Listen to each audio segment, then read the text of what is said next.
اصلا باورتان نخواهد شود افتادن غزال نایت در کنسرت جدیدش و توهین غزال نایت توسط مردم و طرفدارانش. غزال نایت در کجا زندگی می کند و این کنسرت جنجالی غزال نایت در کدام کشور بوده است؟ من در این ویدیو پیرامون همین موضوعات خواهم پرداخت. پس در ادامه با کانال دنیا اینفو باشید.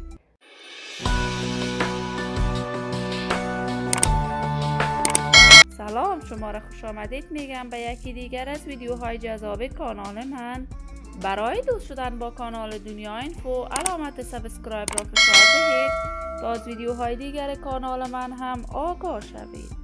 غزال نایت هنرمند خوش صدا، نام آشنا در صنعت موسیقی افغانستان که وی کارهای هنری خود را به طور پنهانی و با سرودن آهنگهای مشترک با نظیرخوارا در افغانستان آغاز کرد، ولی بعد از رفتنش به کشور کانادا چهره‌اش را با سرودن آهنگهای دوگانه با قیس الفت برای طرفداران و علاقه‌مندانش ظاهر کرد.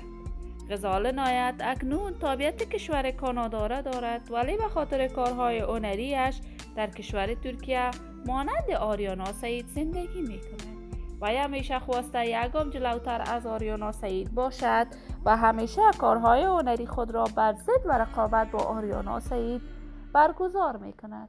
چند روز قبل غزال نایت کنسرتی را در کشور ترکیه برگزار کرد.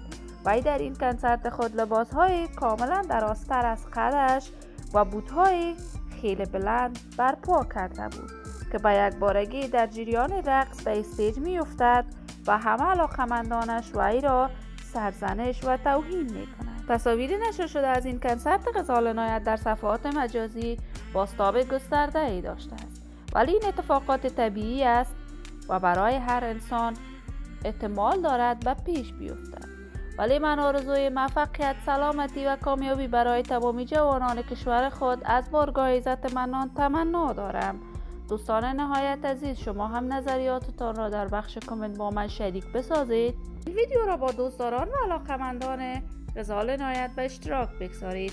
اگر تا هنوز عضو کانال من نشدید، پس برای دوست شدن با کانال دنیا اینفو علامت سابسکرایب را فشار دهید تا از ویدیوهای دیگر کانال من هم آگاه شوید. سلامتی شما نازنینان آرزوی من است. تا درود دیگر، بدرود.